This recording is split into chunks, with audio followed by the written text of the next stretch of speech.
헤어롬교회 성도 여러분 안녕하십니까? 서상배 목사입니다. 오늘은 사도행전 27장 14절에서 25절 말씀으로 이제는 안심하라 라는 제목으로 말씀을 전하겠습니다. 선조와 선장은 미항이 겨울을 나기가 불편하니 하루 더 항해해서 베닉스로 가자고 했습니다.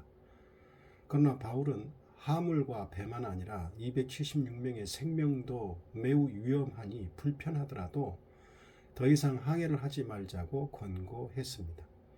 그러나 최종 결정권자인 로마 군대의 백부장은 선장과 선주의 말을 바울의 말보다 더 믿어서 출항을 하였습니다. 최종 결정권자는 사람들의 의견을 잘 판단해서 결정해야 하는데 이기적인 이해관계자들의 말을 더 믿는 어리석은 결정을 했습니다. 여기에 배에 탄 승객들 다수가 이에 동참한 것도 영향을 미쳤을 것입니다. 때마침 남풍이 순하게 불어서 베닉스 항으로 옮기기로 한 것이 현명한 결정처럼 보이게 했습니다. 그러나 남쪽으로 부는 순풍은 그리 오래 가지 않았습니다. 순풍에 의지하여 순항을 하던 배가 마다라고스를 돌아서 메세라만에 들어서자 갑작스런 태풍에 휘말리게 되었습니다. 이 지점이 강한 바람이 자주 부는 곳이라고 합니다. 이 태풍은 유라굴로라고 이름한 태풍인데 유라굴로라는 말은 동북풍이란 뜻입니다. 유라굴로라는 이름이 붙여진 태풍이라면 이미 웬만하면 아는 바람일진데 출발하기 전에 이것도 중요하게 고려해야 할 것이었는데도 불구하고 항해를 강행한 것입니다. 사실은 그레데 섬의 지형과 해상을 아는 사람이라면 누가 보아도 멈추어야 했습니다. 코앞에 큰 위험이 도사리고 있는데도 불구하고 수백 명의 생명을 담보로 모험을 하는 것은 너무도 위험하고 어리석은 짓이었습니다. 폭우와 천둥을 동반하는 태풍인 유라굴로를 만나면 배는 방향을 조절할 수 없는 상태가 되어 속수무책으로 아프리카 방면으로 밀리다가 모래톱이나 암초에 부딪히면 파손하게 되는 것입니다. 태풍이 워낙 거세다 보니 선원들이 바람에 맞추어 배를 항해할 수가 없었습니다. 유라굴로라는 태풍에 걸려든 배는 바람이 부는 대로 밀려갈 수밖에 없게 된 것입니다. 물론 선장 이하 선원들이 배를 조종하려는 모든 노력을 포기한 채 바람과 파도의 모든 것을 내맡겼다는 것은 아닙니다. 그들로서는 할 수 있는 한 최선의 노력을 하고 있지만 배는 그들의 노력에도 불구하고 엉뚱한 곳으로 밀려가고 있습니다. 배는 순식간에 그레데 섬 해안에서 밀려져 나와 바람 부는 대로 지중해에서 표류하게 되었습니다. 태풍에 밀려가던 배가 가우다라는 작은 섬 아래로 지나가게 되었습니다. 가우다는 그레데 섬에서 남서쪽으로 55km 정도 떨어져 있는 작은 섬입니다. 그런데 이 배가 가우다 섬 아래로 밀려온 것은 그나마 다행이었습니다. 왜냐하면 이 작은 섬이 조그만 바람막이 역할을 해 주었기 때문입니다. 그 사이에 선원들은 배 고물에, 즉 배 뒤쪽에 매달려 위태했던 거룻배를 갑판 위로 끌어올릴 수도 있었던 것입니다. 끌어올린 거룻배가 흔들려 부서지지 않도록 밧줄로 둘러서 감았습니다. 대체로 거룻배는 배 고물에 매달아 끌고 다니지만 거친 폭풍을 만나면 배에 부딪혀 파손될 위험이 있으므로 갑판 위로 끌어올리는 것이 상례였습니다.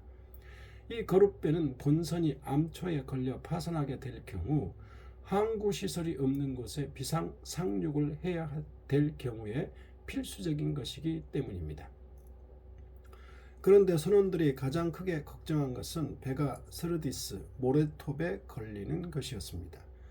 미항에서 650km 정도 떨어진 북아프리카 리비아 근해에 있는 모래톱 지역이 있었는데 당시 얼마나 많은 배가 이곳에서 난파되었는지 배들의 공동묘지로 알려져 있었습니다.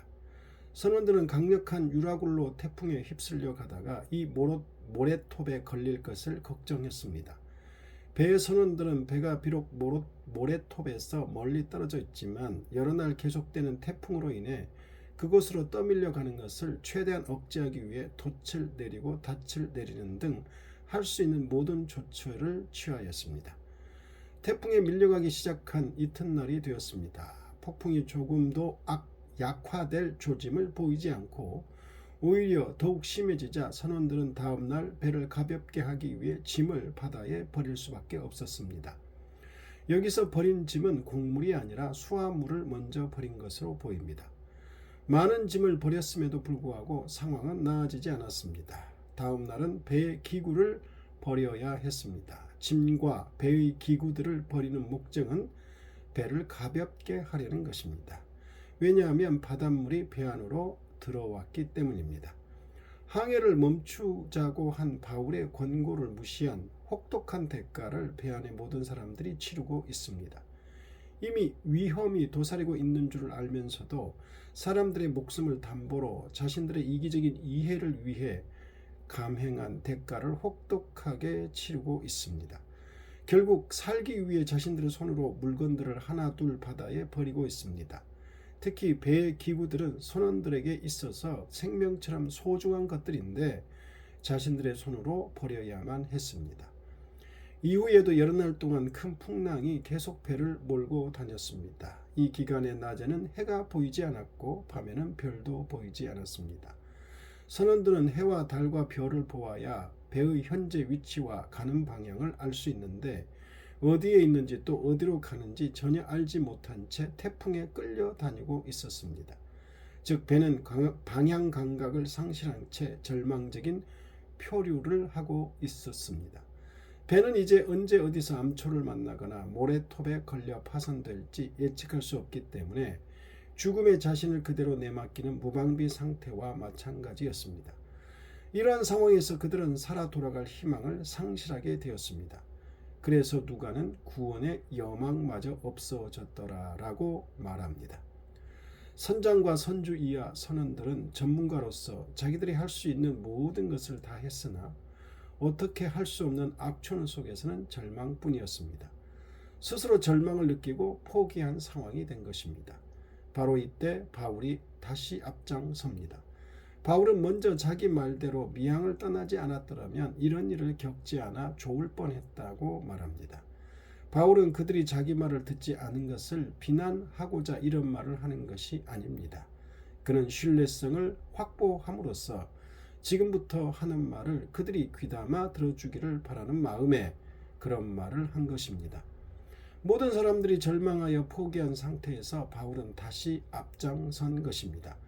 하나님은 때때로 우리가 절망하여 완전히 포기할 때 우리에게 말씀으로 다가오시기도 합니다. 우리의 운명은 스스로에게 달려 있는 것 같지만 결국 하나님께 달려 있습니다. 바울은 그들에게 이제 모두 안심하라고 권합니다. 배에 탄 사람 중에 죽는 사람은 아무도 없을 것이고 오직 배만 잃게 될 것이기 때문이라고 합니다.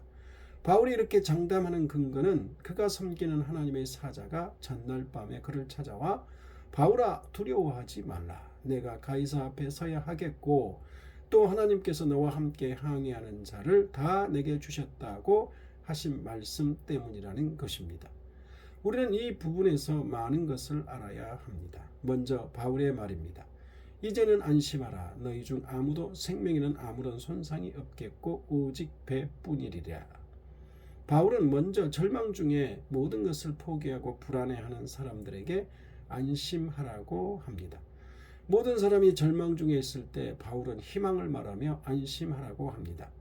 지금 배에 타고 있는 사람들에게 가장 무서운 적은 풍랑이나 허기짐보다 오히려 삶의 희망을 갖지 못하고 절망 가운데 빠져드는 것입니다.